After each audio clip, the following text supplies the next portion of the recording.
உழவர் களத்தில் புதிய தலைமுறை சிறப்பு தொடர் நேரலைக்கு வரவேற்கிறோம்.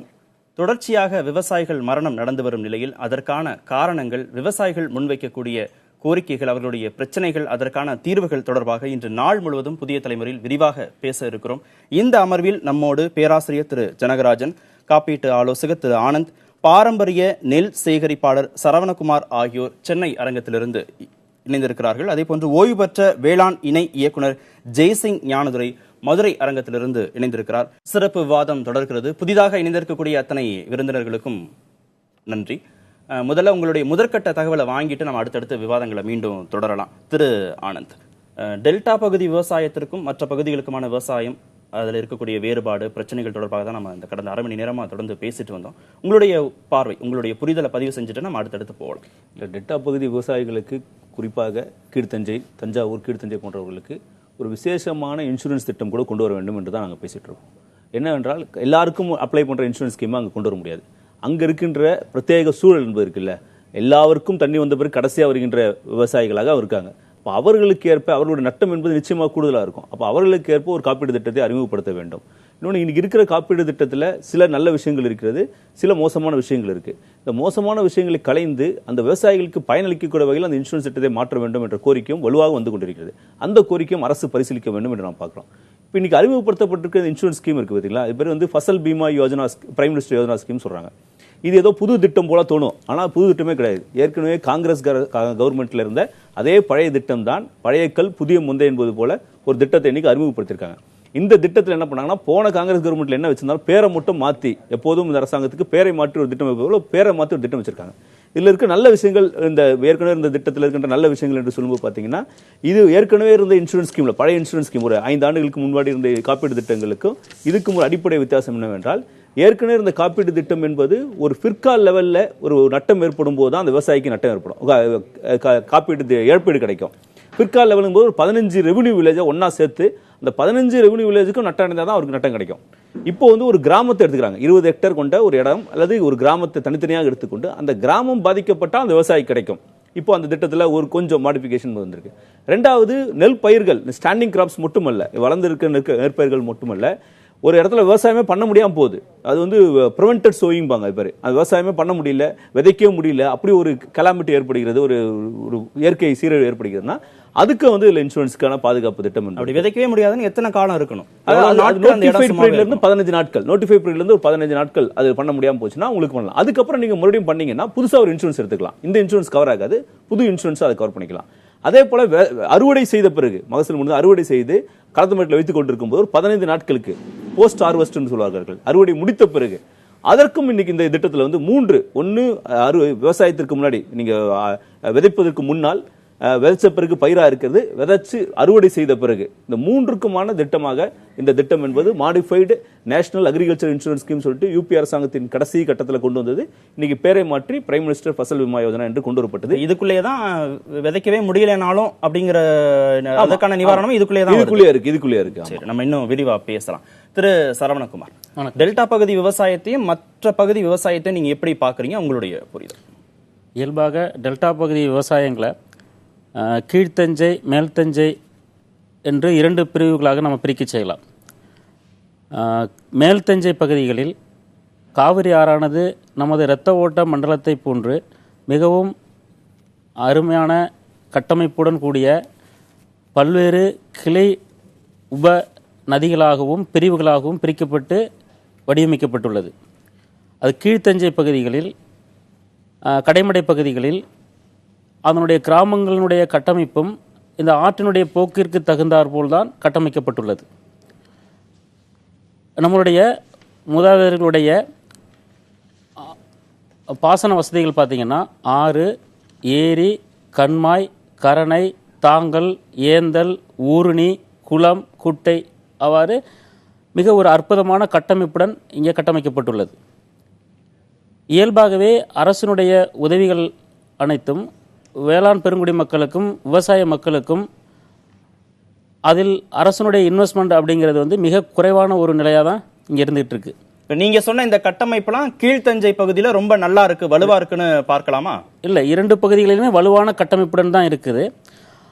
அதில் நீர்நிலைகள் அனைத்தும் தூர்வாரப்படாமல் ஏரிகள், குளங்கள், குட்டைகள், கண்மாய்கள் அனைத்தும் தூர்ந்த நிலையிலேயே காணப்படுகின்றன. அரசனுடைய அனைத்து நிதிகளும் விவசாய பெருங்குடி மக்களுக்கு நீர் ஆதாரங்களை பெருக்குவதற்கான வாய்ப்புகள் மிகவும் குறைவுபட்ட நிலையிலேயே காணப்படுகிறது. கடைமடை பகுதிகளுக்கு சென்று சேரக்கூடிய நீரினுடைய அளவும் மிக குறைவாக இருக்கிறது. காவிரி ஒப்பந்த அடிப்படை, நதிநீர் ஒப்பந்த அடிப்படையில் பார்த்தீங்கன்னா கில்சிங்கி கோட்பாடு அப்படிங்கிறத இம்ப்ளிமெண்டேஷன் பண்ண வேண்டியதான அவசியம் இங்கே ஏற்படுத்த செய்யுது. 6 தலைமடைக்காரனுக்கும் கடைமடைக்காரனுக்கும் பாய்ந்து வரக்கூடிய பகுதிகளுக்கும் சமமான நீர் பகிர்வினை பங்கிட்டு கொடுக்க வேண்டியது அவசியமாக இருக்க செய்யுது. அங்கே இருக்கக்கூடிய நிலங்கள், நில பகிர்மானங்கள் மிக முக்கியமான ஒரு விஷயங்களாக இருக்க செய்யுது. அதற்கடுத்து விவசாயிகளுடைய இடுபொருட்கள் தற்சார்பு நிலை இல்லாமல் பன்னாட்டு பெருமுதலாளிகளினுடைய விதைகள், அதற்கடுத்து உரம், பூச்சிக்கொல்லி மருந்துகள், களைக்கொல்லிகள், இது எல்லாமே நம்முடைய பாரம்பரிய நிலங்களை பாழ்படுத்துவதற்கு தகுந்தாற்போல் தான் அவர்கள் கட்டமைக்க செய்கிறார்கள். விதைகளில் ஹைபிரிட் மற்றும் பீட்டி ரக விதைகளை இங்கே கொண்டு வர செய்து எண்ணற்ற விவசாயிகளுடைய மரணங்களுக்கு இந்த பீட்டி எக்ஸாம்பிள் பார்த்தீங்கன்னா தெலுங்கானா மாநிலம் அதையெல்லாம் நம்ம அடுத்தடுத்து இன்னும் விரிவா பேசலாம். அது என்ன மாதிரியான பிரச்சனைகள் அதனால வருதுங்கிறத நம்ம இன்னும் விரிவா பேசலாம். மதுரையிலிருந்து திரு ஜெய்சிங் இணைந்திருக்கிறார், அவரோட பேசலாம். சார் வணக்கம்.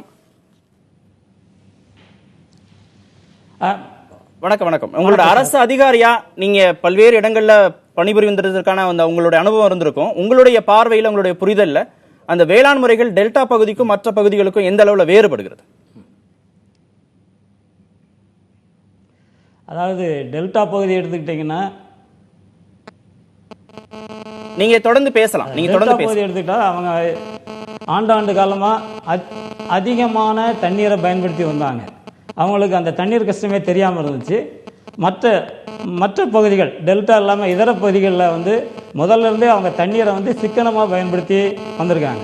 அதனால் இவங்களுக்கு அந்த தண்ணி கஷ்டம் முதல்ல இருந்தே உண்டு. இதர பகுதிகளுக்கு, டெல்டா பகுதிகளுக்கு அதிகமான தண்ணி இருந்ததுனால அவங்களுக்கு அந்த தண்ணி கஷ்டம் தெரியாமல் இருந்துச்சு. இந்த நேரத்தில் அதாவது விவசாயிகள் மரணம் குறித்து வரும்போது உடனடியாக செய்ய வேண்டியது என்னென்னா, போர்க்கால அடிப்படையில் அந்தந்த அதிகாரிகள் கிராமங்களுக்கு சென்று விவசாயிகளை சந்தித்து கவலைப்படாதீங்க, அரசு உதவி செய்யும், உங்களுடைய பயிர் கருகுனா கூட நீங்கள் கவலைப்படாதீங்க அப்படின்னு ஒரு ஆறுதலை சொல்லி அவங்களுக்கு தைரியம் கொடுத்தா தான் இந்த மரணங்கள் தடுக்கப்படும். முதல்ல இந்த மரணங்கள் தடுக்கப்பட்டால் தான் நம்ம அடுத்தடுத்து என்ன செய்யலாம் அப்படிங்கிறதுக்கு பண்ணலாம்.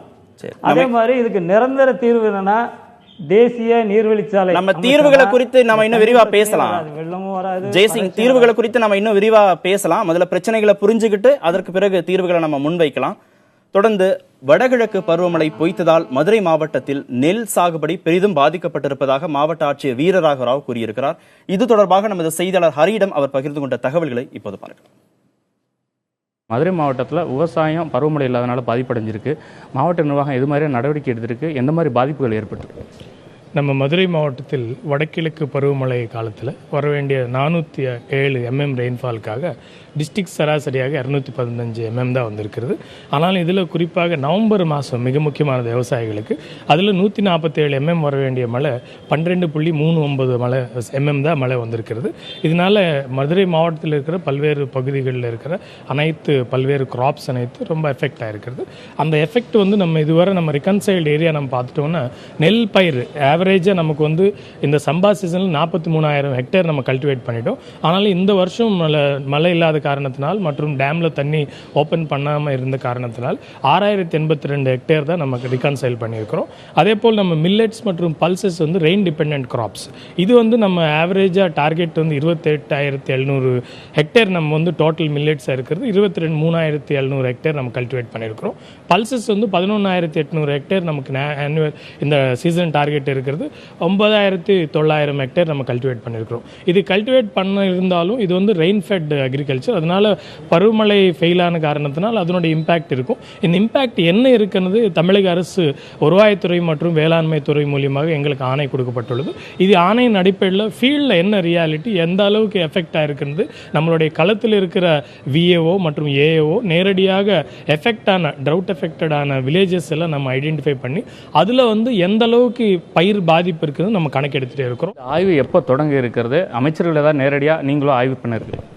இல்லை, ஆய்வு பணி வந்து ஆல்ரெடி நம்ம ரிகன்சைல் பண்ணிட்டு வருவாய்த்துறை அக்ரிகல்ச்சர் டிபார்ட்மெண்ட் வந்து கிராப்ஸ் எப்படி இருக்குது, எவ்வளோ நம்ம கல்டிவேட் பண்ணுறோன்னு ஆல்ரெடி நம்ம கணக்கு எடுத்துருக்கிறோம். இந்த கள ஆய்வு பணி வந்து இந்த ஸ்பெஷலாக நம்ம எந்த எஃபெக்ட் ஆகிருக்குது, எவ்வளோ எஃபெக்ட் இருக்குன்னு பார்த்ததுக்காக இன்றிலிருந்து நம்ம விஏஓஸ் ஏஓஸ் ஃபீல்டில் வந்து பார்த்துட்டு இருக்கிறார்கள். அதுக்கு அனைத்து அறிவுரைகள் நம்ம ஏற்கனவே வழங்கியிருக்கிறோம். அதே போல் மாண்புமிகு அமைச்சர் பெருமக்களும் மரியாதைக்கு ஒரு மானிட்டரிங் ஆஃபீஸர் அவர்கள் இருந்து நமக்கு வந்து அறிவுரைகள் வழங்கிட்டு வந்துட்டு வருவார்கள். அவரும் நேரடியாக இந்த ஒர்க் எல்லாம் கண்காணிச்சுட்டு வரணும் இந்த நேரத்தில் தெரிவித்துக்கணும். எவ்வளோ பேர் இதில் ஈடுபட்டிருக்காங்க தெரியுமா சார்? மொத்தமாக மதுரை மாவட்டத்தில் இந்த ஆய்வு மேற்கொள்வது எவ்வளோ பேர்? நம்ம மதுரை மாவட்டத்தில் 10 தாலுகாஸ் இருக்கின்றன, 645 வருவாய் கிராமங்கள் இருக்கின்றன. ஒரு வருவாய் கிராமங்கள் எஃபெக்டான வில்லேஜ் நம்ம எடுத்திருக்கிறோம். அதில் வந்து இப்போ உடனடியாக ஒரு சாம்பிளை நம்ம எடுத்துகிட்டு நம்ம பார்த்துட்டே இருக்கிறோம். இதில் வந்து அனைத்து விஏஓஸ், அனைத்து ஏஏஓஸ், நமக்கு 645 வில்லேஜஸில் இருக்கிற ஒரு விஏஓ, அதே போல் ஒரு ஃபிர்காவில் இருக்கிற ஆர்ஐ, அதே போல் நமக்கு இருக்கிற assistant agriculture officer, assistant directors agriculture, horticulture, இந்த 2 துறை கம்ப்ளீட்டாக நம்ம இணைந்து நம்ம டிஸ்ட்ரிக்ட் லெவல் டிஸ்ட்ரிக்ட் கலெக்டர்லேருந்து விஏஓ வர, டிஸ்ட்ரிக்ட் கலெக்டர்லேருந்து ஏஓ வர 2 துறை இணைந்து சிறப்பாக நம்ம விவசாயதாரருக்கு என்னென்ன பாதிப்பு இருக்குது நம்ம அரசினுடைய ஆணை கிடைங்க கரெக்டாக நம்ம கணக்கு எடுத்துட்டு அரசுக்கு வந்து அறிக்கை கொடுத்துருவோம். உழவர் களத்தில் புதிய தலைமுறை தொடர் நேரலைக்கு மீண்டும் உங்களை வரவேற்கிறோம். விவசாயிகள் சந்திக்கக்கூடிய பிரச்சனைகள், அவர்கள் முன்வைக்கக்கூடிய தீர்வுகள், கோரிக்கைகள் குறித்தெல்லாம் இன்று நாள் முழுவதும் புதிய தலைமுறையில் விரிவாக பேச இருக்கிறோம். தொடர்ந்து விருந்தினர்களோடு பேசுவதற்கு முன்பாக, கொள்ளிடம் ஆற்று காவிரி நீரை நம்பி கடலூர் மாவட்டத்தில் சாகுபடி செய்த நெற்பயிர் பாதிக்கப்பட்டிருக்கிறது. இது பற்றிய விவரங்களை தருகிறார் செய்தியாளர் ஸ்ரீதர். கடலூர் மாவட்டத்தை பொறுத்த வரைக்கும் டெல்டா, நால் டெல்டா 2 பகுதியாக பிரிக்கப்படுது. இதில் டெல்டா பகுதியில் கிட்டத்தட்ட 1.5 லட்சம் ஏக்கர் வந்து சம்பா பயிர் சாகுபடி செய்யப்படுகிறது. அது மட்டும் இல்லாமல் நான் டெல்டாவில் 1 லட்சம் ஏக்கர் சம்பா பயிர் செய்யப்படுகிறது. கிட்டத்தட்ட 2.5 லட்சம் கடலூர் மாவட்டத்தில் வந்து சம்பா பயிர் இந்த ஆண்டு பயிர் செய்யப்படுது. கடலூர் மாவட்டத்தில் பொறுத்த வரைக்கும் கொள்ளிடத்தை நம்பி கிட்டத்தட்ட 1.5 லட்சம் பயிர் வந்து செய்யப்பட்டது அனைத்துமே வந்து முற்றிலுமாக கருகிவிட்டது. இது வந்து இயற்கையால் பாதிக்கப்பட்டது. ஆனால் நான் டெல்டாவில் பயிர் செய்யப்பட்ட பயிர்கள் வந்து தற்போது பூச்சித்தாக்குதலால் கடுமையாக பாதிக்கப்பட்டது. அது மட்டும் இல்லாமல் விருத்தாச்சலம் பகுதியில் உள்ள அரசகுழி, குமாரமங்கலம் உள்ளிட்ட பகுதியில் வந்து செயற்கையாக பாதிக்கப்படுது என்று சொல்லலாம். காரணம், கலப்பட விதைகளை அங்கு கொடுக்கப்பட்டிருக்கிறார்கள். இதனால் 3 மாதத்து பயிரும் 6 மாத பயிரும் அந்த பகுதியில் வந்ததுனால அந்த பகுதியில் வந்து முற்றிலுமாக பாதி கதிர் வந்தும் பாதி கதிர் வராமலும் பாதிக்கப்படுறது. கடலூர் மாவட்டத்தில் இந்த ஆண்டு பயிர் செய்யப்பட்ட 2.5 லட்சம் ஏக்கர்களில் கிட்டத்தட்ட 1.5 லட்சம் ஏக்கருக்கு அதிகமாக தண்ணீர் இல்லாமல் வாழுகிறது. கிட்டத்தட்ட 25,000 ஏக்கர் வந்து இதுபோல் கலப்பட நெல்லாலும் பூச்சி தாக்குதலாலும் பாதிக்கப்பட்டது. மாவட்டம் முழுவதும் ஒட்டுமொத்தமாக சம்பா பயிர் என்பது கேள்விக்குறியாகிவிட்டது. அடுத்த ஆண்டு உணவு தட்டுப்பாட்டில் குறை ஏற்பட்டால் அது கடலூர் மாவட்டத்தில் இந்த பாதிப்பும் ஒரு காரணமாக இருக்கும். இதே போல் கடலூர் மாவட்டத்தில் சோளம் பயிர் வந்து முற்றிலுமாக பாதிக்கப்பட்டது. குறிப்பாக விருத்தாச்சலம் சுற்றியுள்ள திட்டக்குடி, சிறுப்பாக்கம், வேப்பூர் பகுதியில் சோளம் வந்து மழை இல்லாத காரணத்தால் முற்றிலுமாக பாதிக்கப்பட்டது. பிரதான பயிரான நெல்லும் சோளம் பாதிக்கப்பட்டதால் விவசாயிகள் ஒட்டுமொத்தமாக பாதிக்கப்பட்டிருக்கிறார்கள். புதிய தலைமைக்காக ஒளிப்பதிவு பாலாவுடன் ஸ்ரீதர். டெல்டா மாவட்டங்களில் கடைமடை பகுதியான நாகை மாவட்டத்தில் பயிர் செய்யப்பட்ட 1 லட்சம் ஹெக்டேரில் 90% கருகியிருக்கிறது. நீரின்றி காய்ந்த பயிர்களை கொண்டு நாகை மாவட்டத்தில் மட்டும் இதுவரை 39 விவசாயிகள் உயிரிழந்திருக்கிறார்கள். நெற்களத்தின் நிலையை செய்தியாளர் விஷ்ணுவிடம் விரிவாக கேட்கலாம். விஷ்ணு, நாகையில் நடந்திருக்கும் இத்தனை உயிரிழப்புகளுக்கு காரணமான வறண்ட நிலங்களின் நிலை தற்போது எப்படி இருக்கிறது?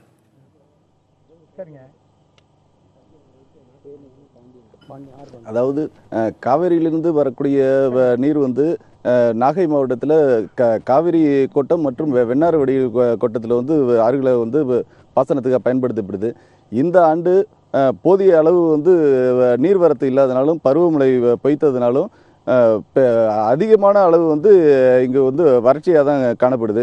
1,35,000 ஏக்கர் மாவட்டம் முழுவதும் 1,35,000 ஹெக்டேர் மாவட்டம் முழுவதும் விவசாய நிலம் இருக்குது. இதில் 1 லட்சம் ஹெக்டேர் வந்து சாகுபடி பண்ணியிருக்காங்க.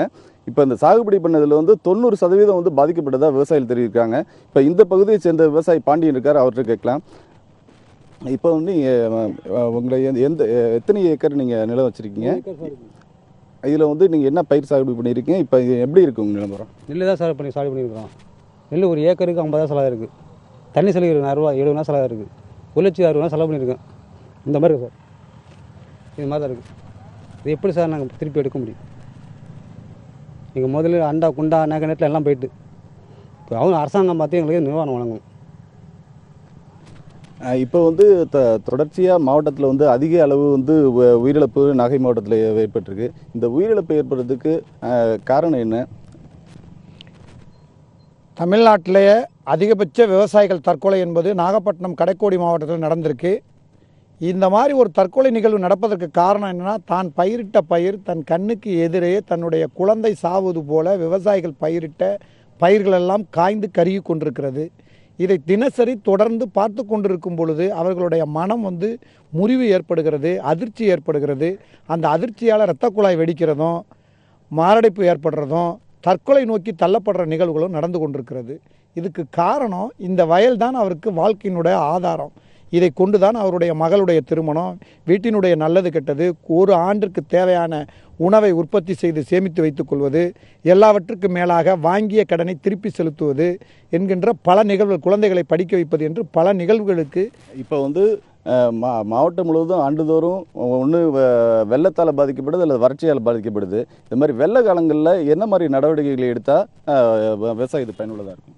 2000 2016 11 முறை நாகப்பட்டினம் மாவட்டம் வந்து இயற்கை பேரிடர் சந்திச்சிருக்கு. அதில் வந்து வறட்சி, வெள்ளம், மழை, புயல், எல்லாவற்றுக்கும் மேலாக சுனாமி என்கின்ற வகையில் பல பாதிப்புகளை சந்திச்சிருக்கிறோம். இந்த மாவட்டத்தை பொறுத்தளவுக்கு நீரை சேமிக்கக்கூடிய ஆதாரம் என்பது மிக மிக குறைவு. காரணம் என்னென்னா, புவியியல் ரீதியாக கடல் மட்டத்திலிருந்து 1 கிலோமீட்டருக்கு 1 இன்ச்சு என்கிற உயரத்தில் இருக்கிறதுனால நீரை சேமிக்கக்கூடிய வாய்ப்பு ரொம்ப ரொம்ப குறைவு. ஆனால் அதே நேரத்தில் ஓரளவுக்கு இன்னும் பயன்படுத்துவதற்கு ஒரு வாய்ப்பாக அமைவதுன்னு பார்த்தா, இங்கே இருக்கக்கூடிய 33 ஆறுகள் இந்த கடற்கரை ஓரங்களில் இருக்குது. அந்த ஆறுகளுடைய வடிமுனையில் வந்து கடலில் கலக்கிற இடத்துல ஒரு தடுப்பணை அமைச்சா இந்த நீரை வந்து கிட்டத்தட்ட 7 டிஎம்சி நீரை சேமிக்கக்கூடிய ஒரு வாய்ப்பு ஏற்படும்.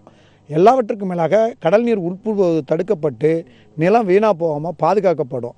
பொதுவாக பார்த்திங்கன்னா நாகப்பட்டினம் மாவட்டத்தில் இருக்கக்கூடிய நிலங்களில் 57% நிலப்பரப்பு கலர் ஓர் தன்மை உயர்ந்து விளைச்சலுக்கு லாயக்கற்ற தன்மை நோக்கி தள்ளப்பட்டிருக்க கொண்டு போய், அதாவது வெள்ள காலங்களில் வந்து கடலில் கலக்கக்கூடிய நீர்களை வந்து சேமித்து வைக்கிறதுக்கு வந்து இந்த திருவாரூர் நாகை மாவட்டத்தில் உள்ள 33 ஆறுகளையும் தடுப்பணை கட்டணும் அப்படின்ற மாதிரி தெரிவிச்சிருக்காங்க. மேலும் இங்கே உள்ள விவசாயிகளோட நிலை குறித்து கேட்போம்.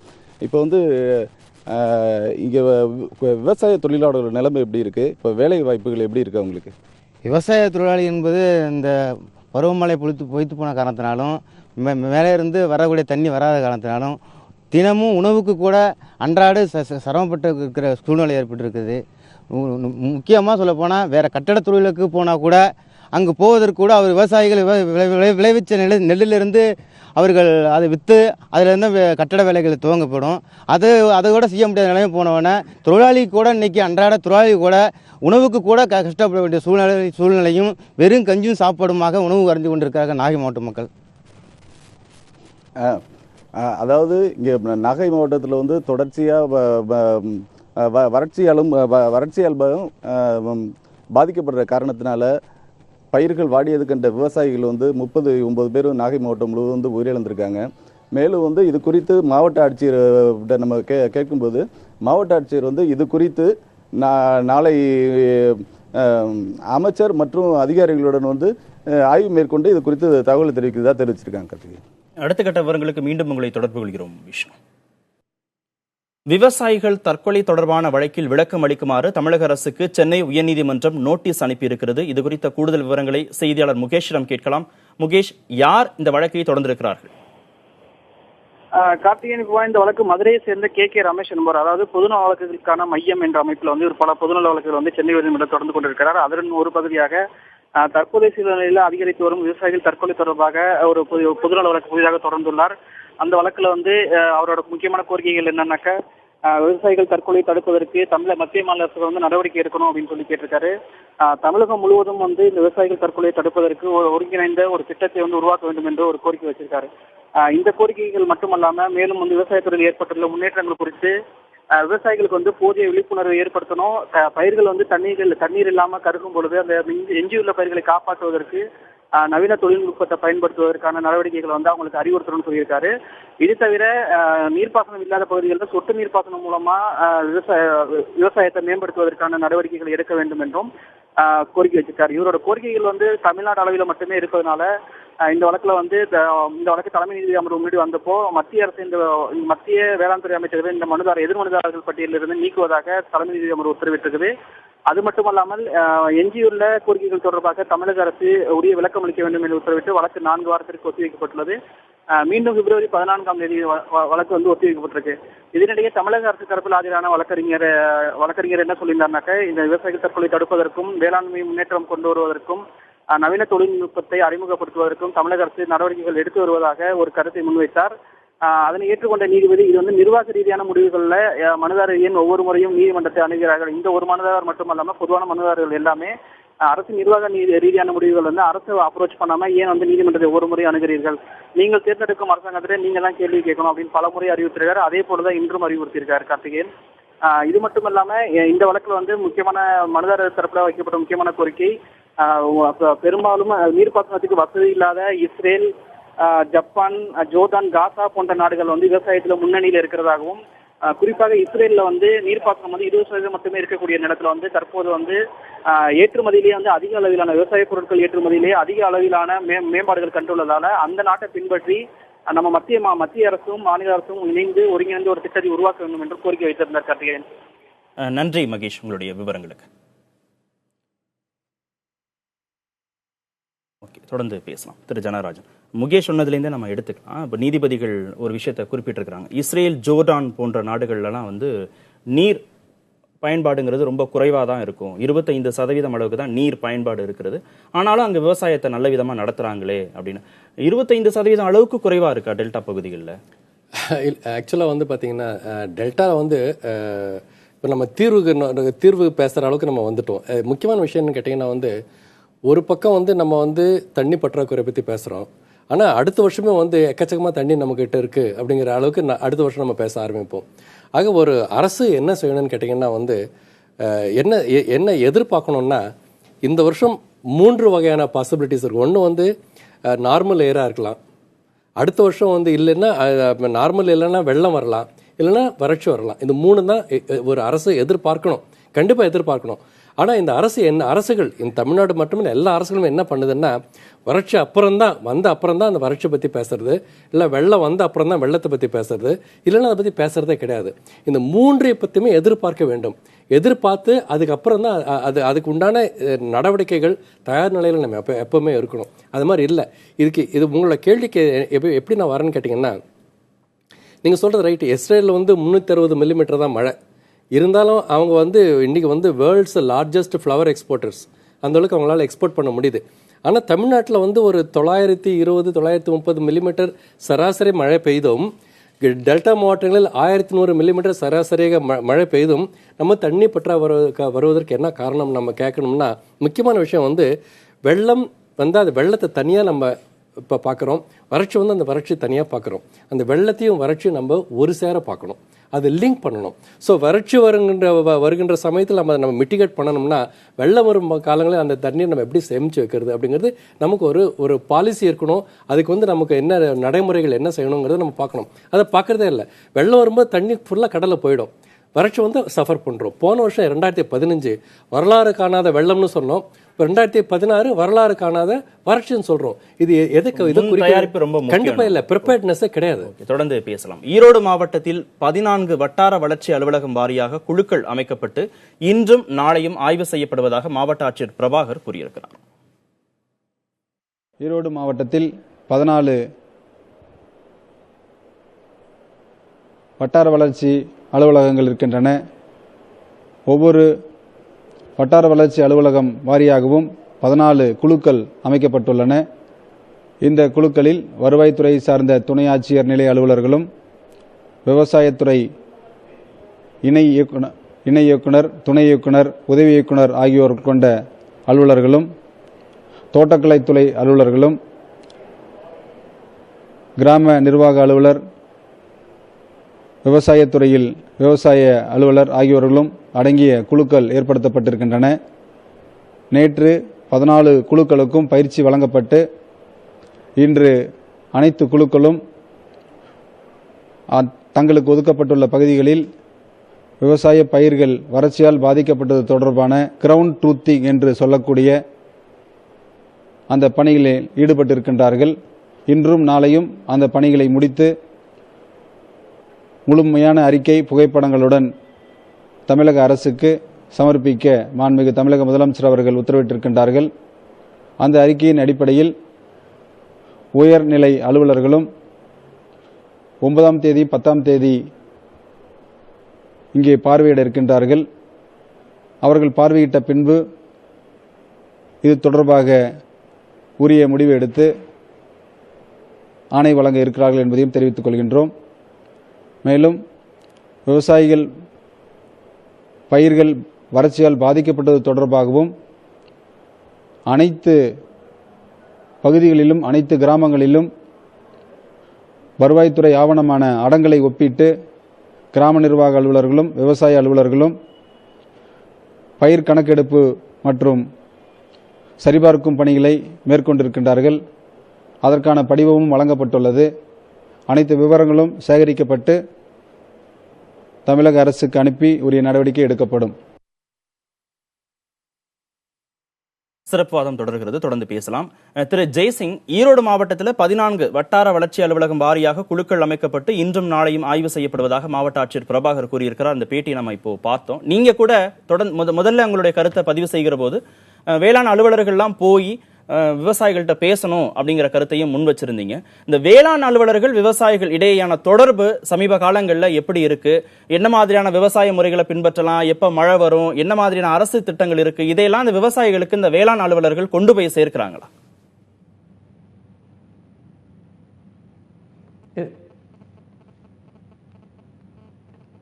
அதாவது முன்னாடி பயிற்சி வழி தொடர் திட்டம்னு ஒரு திட்டம் இருந்துச்சு. அந்த திட்டத்தில் 15 நாளைக்கு ஒரு ட்ரிப்பு அந்த 8 கிராமங்களுக்கு எல்லா வேளாண்மை உதவி அலுவலர்களும் போய் பார்க்கணும். அங்கே இது இருக்கும், எந்த தேதியில் வருவாங்க, எத்தனை மணிக்கு வருவாங்கன்னு அந்த இதெல்லாம் இருக்கும். ஒரு நாள் பயிற்சி தமிழ்நாடு வேளாண்மை பல்கலைக்கழகத்தில் பயிற்சி எடுப்பாங்க, அடுத்த நாள் போவாங்க. அந்த திட்டம் இல்லை. அதற்கப்புறம் கொஞ்சம் இடைவெளி ஆயிடுச்சு. ஆனால் இப்போ என்ன பண்ணுறாங்கன்னா, கட்டாயம் போகணும், அந்த வேளாண்மை உதவி அலுவலர்கள் போகணும். அவங்க போகிறாங்களான்னு வேளாண்மை அலுவலர்கள் அதை மேற்பார்வையிடணும்.